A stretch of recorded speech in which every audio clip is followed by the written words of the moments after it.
Ontem, Felipe, a gente saiu com essa imagem de destaque na live, né? Um comunista no STF. E teve gente que ficou brava, o Rovai estava falando que até mandaram no Twitter dele, onde já se viu falar isso, que não, porque a direita tá falando isso, né? Um comunista no STF. Só que aí o presidente Lula foi discursar ontem na 4ª Conferência Nacional da Juventude em Brasília, e sabe qual foi a comemoração dele? Pela primeira vez na história desse país, um ministro comunista na Suprema Corte. Põe o vídeo aí pra gente, Guilherme, por favor. Vocês não sabem como eu estou feliz hoje. Pela primeira vez na história deste país, nós conseguimos colocar na Suprema Corte desse país um ministro comunista, um companheiro da qualidade do Flávio Dino.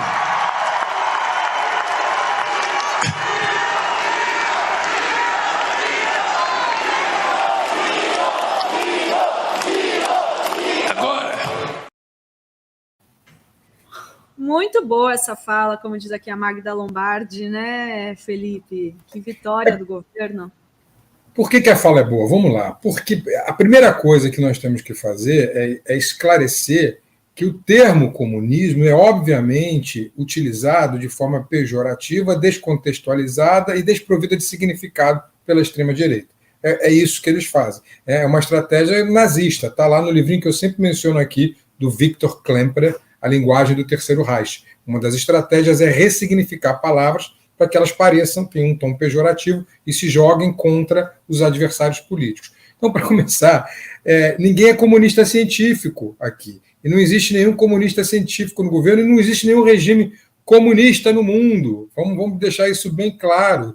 Comunista do ponto de vista trotskista, leninista, maoísta, do que você quiser. Esse tipo de comunismo não existe. O Dino se diz comunista e sempre se diz comunista, mas ele é um comunista de Proudhon. Proudhon é a referência, é um comunista utópico. Em que sentido? O Dino sabe que cada vez é mais difícil uma sociedade comunista científica, que significa uma sociedade sem classes, em que os meios de produção não são meios privados. Né? Há a tomada dos meios de produção, como diz o Marx, e por isso eu brinco com o quadro tomando os memes de produção e não tomando os meios de produção. Então, o que ele fala, ele é muito confrontado, por exemplo, Dri, com a questão do iPhone. Dizem, mas o senhor tem um iPhone. Aí ele fala, sim, tenho um iPhone e sou comunista, mas eu quero que todos tenham um iPhone. Ser comunista significa que eu quero que todos tenham acesso aos mesmos bens que eu tenho. E é isso que o Dino esclarece. Mas é claro que ele sabe que isso é uma corrida de 1.000 metros. Como é que é uma corrida de 1.000 metros no comunismo de Proudhon? Quando você chega no metro 999, a meta vai para 10.000. Aí você continua correndo. Aí quando você chega em 9.999, a meta vai para 100.000 e você continua correndo. Aí alguém pergunta, então para que serve isso? Exatamente para o que se está fazendo, para correr, é para caminhar. O comunismo utópico de Proudhon significa que a gente tem que caminhar para uma sociedade mais justa, mais equalitária. Talvez a gente não consiga ter a sociedade extremamente igual e igualitária que queria, por exemplo, Lenin, que queria Marx. Mas a gente tem que chegar perto disso, a gente tem que almejar isso. E ser comunista nesses tempos atuais é almejar essa igualdade no máximo possível, na maior distribuição de renda possível, e é isso que significa ter o Dino no STF. É esse comunista no STF que eu estou explicando, ao qual o Lula se referiu. Não vamos deixar que a extrema-direita faça uma revisão semiológica da palavra comunismo e a utilize com esse tom idiotizante, esse tom de... Eu vou usar uma palavra ruim, mas não vou usar não, para não dar armas para a extrema-direita. Esse tom de manipulação que é melhor que a extrema-direita faz com a palavra comunista. Vamos acabar com isso. Comunismo é nesse sentido que o Dino nos deu e que bom que ele está lá no Supremo. E você sabe, Felipe, que a gente recebeu aqui nessa semana o pastor Zé Barbosa Júnior, que explicou que o comunismo está muito mais ligado aos valores do cristianismo do que o capitalismo, e que o comunismo não existia na época de Jesus Cristo, mas se fosse falar o que o Jesus Cristo se aproxima muito mais do comunismo, que é esse sentido que você estava explicando, né, da igualdade, da solidariedade, da divisão, da partilha dos bens, e principalmente não é da partilha da pobreza, não é da dividir a pobreza, é dividir a riqueza, né, a riqueza de que é de todos os trabalhadores que fazem a produção, que produzem, né, os produtos, as coisas e tudo mais. Então, e aí, Felipe, queria te perguntar, aproveitando, já que a gente está explicando, inclusive tem gente perguntando no chat, podiam explicar, né, que ficam usando, comunista, como se fosse algo muito negativo. E o comunismo, na verdade, não teve nenhum país verdadeiramente comunista, né, Felipe? É diferente socialismo do comunismo. Explica também para a gente. Exato. O comunismo científico, tal qual a acepção de Marx e Engels no Manifesto, e depois a apropriação de Lenin e alguma apropriação de Trotsky também, ele significa a total...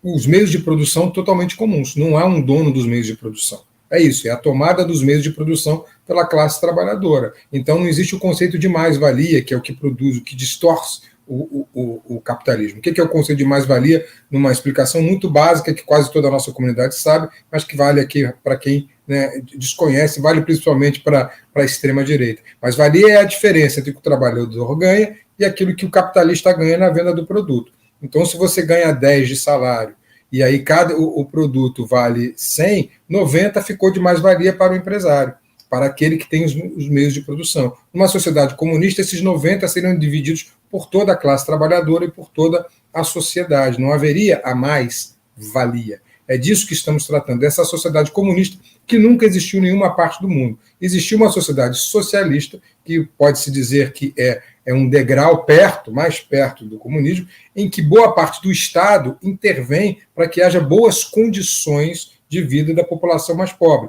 O chamado welfare state, ou o estado de bem-estar social, que é muito utilizado em países da Escandinávia, que nem se declaram socialistas, se declaram social-democratas, mas que estão talvez um pouco mais perto do socialismo, nesse sentido, porque é uma sociedade capitalista.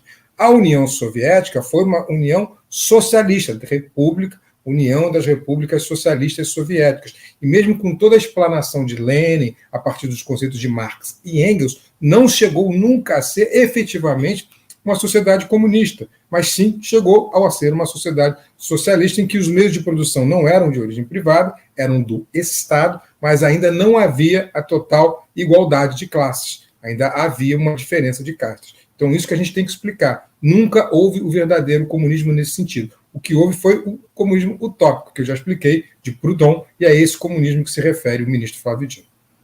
Muito bom, Felipe. Ótima explicação. E a gente teve mais um caso nessa semana de também que é um pouco, se relaciona a isso, né? Esses ataques, seu comunista, tal, como se quem defende, né, esses princípios, esses valores, né, de justiça social, etc., não pudesse ter um iPhone, não pudesse andar de primeira classe, e foi o que aconteceu com a ex-presidenta Dilma, que é hoje presidente do Banco dos BRICS. Ela é presidente de um banco de vários países, dos BRICS, né? Uma instituição, imagina, que gere quanto de recursos. E ela estava no avião, na primeira classe, a gente passou esse vídeo aqui ontem, quando uma mulher chegou, primeira classe, como se ela não tivesse esse direito, não pudesse pagar por isso. E aí ela responde, presidente de banco anda de quê, querida? Né? Não pode pagar, ela pode ir. E o presidente Lula, ontem, nessa Conferência Nacional da Juventude, também saiu em defesa da ex-presidenta Dilma e comentou, foi para cima, né, dessa mulher que questionou o fato da Dilma voar de primeira classe. Solta o vídeo, Guilherme. Tudo que nós fizemos nesses primeiros 11 meses de governo foi reconstruir aquilo que a gente já tinha construído até 2016, quando veio o golpe contra a nossa querida companheira presidente Dilma, que hoje exerce a grata função de ser a presidenta dos bancos dos BRICS. E esses dias, como representante do Banco dos BRICS, ela vinha de primeira classe para o Brasil.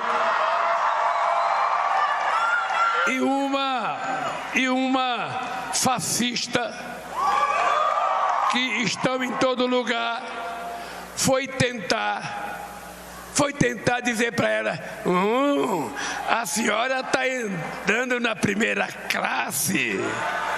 E ela falou: e onde é que você pensa que banqueiro anda?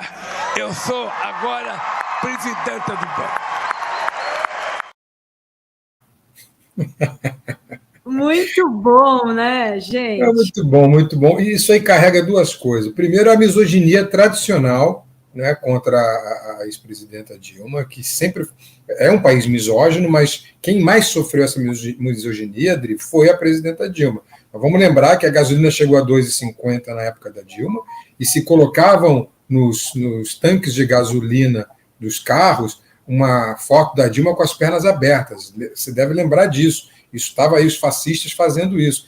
E aí, com o Bolsonaro, a gasolina chegou perto de 10, chegou a R$ 10, e eu não vi ninguém botando o Bolsonaro de pernas abertas nos seus tanques de gasolina. Uma prova da misoginia, da grande misoginia desse país. E segundo, claro, aí tem toda essa aura equivocada, esse raciocínio distorcido de que o pobre não pode ter iPhone, assim como uma representante da classe trabalhadora, como é a Dilma, que é uma representante, sendo banqueira, não pode andar de primeira classe. Você lembra uma vez que houve um almoço, acho que no MST, na Bahia, em que você serviu camarão? Lembro, Wagner Moura até está Wagner Moura estava lá dizendo, mas comendo camarão, e por que o pobre não pode comer camarão? Né? Você sabia que o acarajé tem camarão? Camarão para todos, né? Para todos, é isso. Então, é esse tipo de coisa, né? Como se ter alguma coisa inviabilizasse que você quisesse que todos tivessem a mesma coisa. É esse o raciocínio torpe da extrema-direita. E é isso também que está na raiz daquela fala do Paulo Guedes, quando ele disse que até empregada ia para a Disney. Sim, exato. Me lembro do Paulo Guedes. Não, porque o aeroporto está virando rodoviária. Eles, na verdade, falam que eles não querem, né, que ninguém faça nada, que seja só para eles, né? Só eu posso viajar de avião, só eu posso comer camarão, só eu posso, né? Não querem dividir a riqueza, e é justamente isso. A gente não quer dividir, né, quem a gente digo, porque aqui é um canal que se alinha aos princípios, né, visão de mundo progressista. É a divisão da riqueza, para que todos possam, né, viajar de avião, viajar né, que queiram, né, comprar, comer bem, né, ter um celular bom, uma tecnologia, acesso à tecnologia, enfim, é isso, né? Recomendo muito o filme Que Horas Ela Volta, com a Regina Casé, porque ela exemplifica muito esse tipo de raciocínio, que, se você me permite só mais um minuto, Dri, está dentro de um conceito do Freud, que é o conceito de narcisismo das pequenas diferenças. O que o Freud percebe lá na década de 1920, 1930? Que muitas pessoas acabam se identificando subjetivamente com o seu ego, não a partir do que elas são ou do que elas têm, mas sim a partir do que elas não são ou do que as outras pessoas não têm. Esse é o narcisismo das pequenas diferenças. Então, se o outro é homossexual, ou se é uma empregada doméstica, ou se é diferente de mim, ele não pode ter as mesmas coisas que eu. Então, o filho da empregada não pode estudar no mesmo colégio que o meu filho da classe média alta. Não pode andar no mesmo avião que eu ando. É essa pequena diferença que me constitui como indivíduo e constitui o meu ego, segundo Sigmund Freud. Então, tem uma explicação psicanalítica também para que essa classe média alta conservadora acabe se alinhando aos princípios bolsonaristas. E a gente tem que dar atenção também a isso. Tem uma Cláudia aqui, Deus jamais seria comunista. Ele é muito comunista, ele deu para todo mundo, todos os humanos, deu o planeta inteiro, dividiu o sol com todo mundo, ele é muito comunista, Cláudia, discordo. E só um último comentário para a gente mudar de tema, que tem muita coisa ainda para falar, mas é que esse assunto rende muito.